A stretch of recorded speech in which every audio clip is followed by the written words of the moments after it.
Olá, eu sou Diego Amorim, seja muito bem-vindo ao Boletim a Mais com as principais notícias desta quarta-feira, 17 de junho de 2020.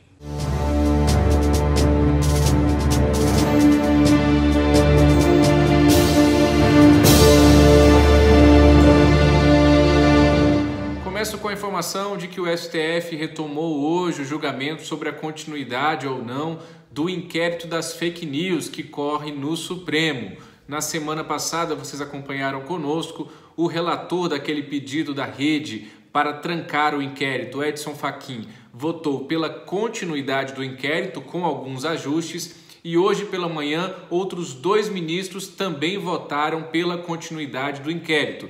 São eles Alexandre de Moraes, que é o relator do inquérito, e também o ministro Luiz Roberto Barroso. O julgamento continua ao longo desta tarde e você acompanha todas as informações do STF conosco em tempo real com os repórteres Renan Ramalho e Pedro Canário.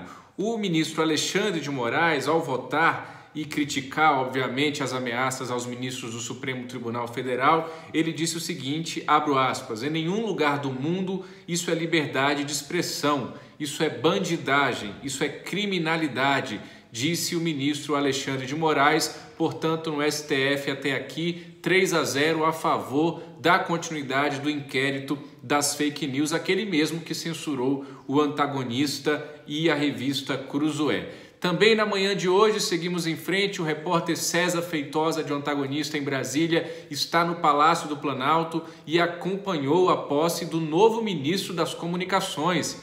Esse ministério que é o 23º de Jair Bolsonaro e foi criado para abrigar o deputado do PSD do Rio Grande do Norte, o Fábio Faria, que é genro de Silvio Santos. Durante a sua posse, Fábio Faria fez um discurso conciliador, chamando Rodrigo Maia de amigo, Davi Alcolumbre de irmão e se dizendo honrado com a presença de Dias Toffoli do STF, Bruno Dantas do TCU e João Otávio de Noronha, atual presidente do STJ.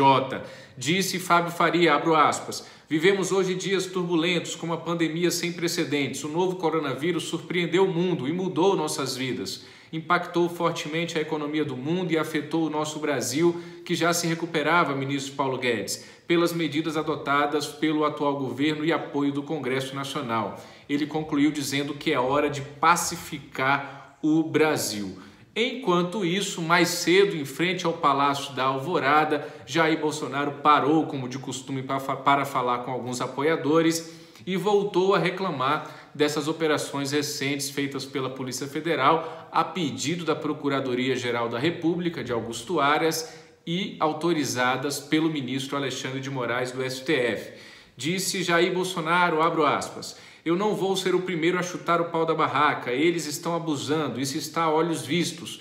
O ocorrido no dia de ontem, quebrando o sigilo de parlamentares, não tem história nenhuma vista em uma democracia, por mais frágil que ela seja. Está chegando a hora de tudo ser colocado no devido lugar, disse Jair Bolsonaro a seus apoiadores. Falando em apoiadores de Jair Bolsonaro, aquela ativista Sarah Winter, que está presa temporariamente, ela foi denunciada hoje por injúria e ameaça contra o ministro Alexandre de Moraes.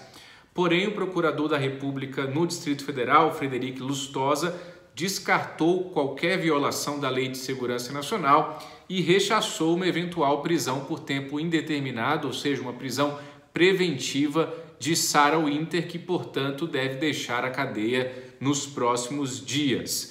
Além disso, seguimos em frente, informação importante da manhã de hoje, o presidente do Congresso Nacional, Davi Alcolumbre, cancelou as sessões do Congresso que estavam marcadas para amanhã e à tarde desta quarta-feira, sessões estas que estavam convocadas para apreciação de vetos importantes, vetos presidenciais. Davi Alcolumbre cancelou essas sessões e eu apurei com lideranças partidárias que é porque ainda não há acordo sobre a votação de alguns desses vetos e sobre a forma de votação que está tentando ser feita lá, votação de vetos em bloco, né? Tudo de uma vez só. Alguns deputados não gostaram e Davi Alcolumbre acabou cancelando as sessões do Congresso convocadas para hoje. Termino o boletim de hoje com mais uma informação de Covidão. Covidão no Rio de Janeiro de novo. Em mais uma etapa da Operação Mercadores do Caos, Foi preso hoje o superintendente de Orçamento e Finanças da Secretaria Estadual de Saúde, o Carlos Frederico Versosa Duboc. O empresário Anderson Bezerra também foi preso nessa operação, o Covidão avançando no estado do Rio de Janeiro. Estas são as principais notícias da manhã de hoje. Continue conosco, um grande abraço, até amanhã e tchau!